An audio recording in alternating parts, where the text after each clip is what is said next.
Hello everyone, welcome back to my channel গেরস্থালি।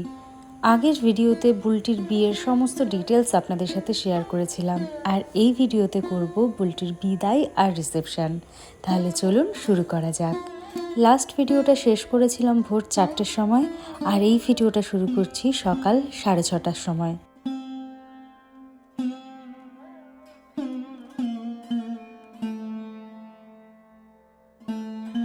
বুলটির reception ছিল বিয়ের পর দিনই, তাই ও যাতে একটু রেস্ট নিতে পারে সকাল সকাল বিদায়টা হয়ে গিয়েছিল।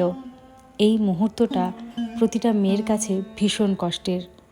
যে ওই সিচুয়েশানে না থাকে সে ছাড়া কিন্তু আর কেউ বোঝে না ওই মুহূর্তের কষ্টটা। এক পক্ষ ছেড়ে যাচ্ছে আর আরেক পক্ষকে ছেড়ে যাচ্ছে। দুজনের এই বুক ভাঙা কষ্ট তৃতীয় কেউ বুঝতে পারে না।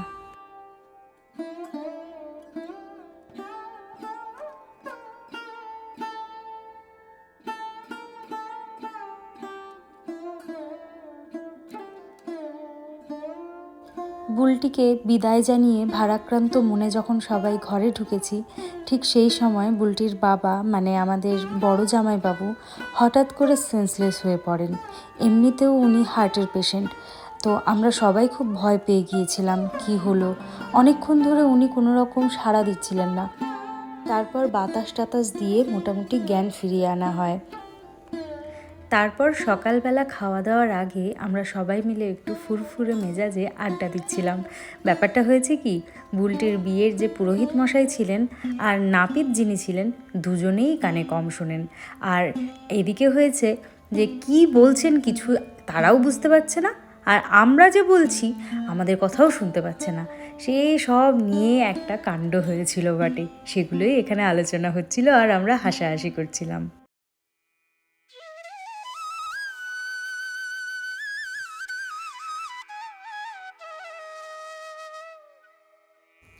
এই তো আমরা চলে এসেছি ছেলের বাড়িতে সমস্ত কন্যাযাত্রীদেরকে সাথে নিয়ে। পরেছিলাম একটা অর্গানজা শাড়ি আর সেজেছিলাম এরকম একটা সাজ। রিসেপশনের দিন সেরকম কিন্তু কোনো নিয়মকানুন থাকে না। সেদিন শুধুমাত্র ছবি তোলা, খাওয়া দাওয়া, আড্ডা মারা ছাড়া কিন্তু আর সেরকম কোনো কাজই থাকে না। তাই আমরাও সবাই মিলে সিঙ্গেল গ্রুপ সবাই মিলে ছবি তুলে নিয়েছিলাম খচখচ করে।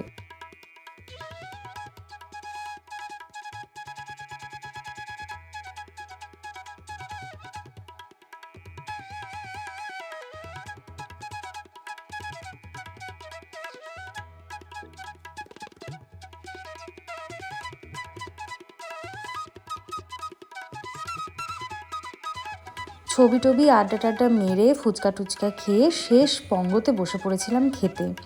সেই মেনুতে কি কি ছিল সেটার তো আলাদা করে ভিডিও আসবেই, আর এই ভিডিওটা আপনাদের কেমন লাগলো অবশ্যই জানাবেন। চলুন আজ তাহলে এটুকুই, দেখা হবে আপনাদের সাথে নতুন একটা ভিডিওতে।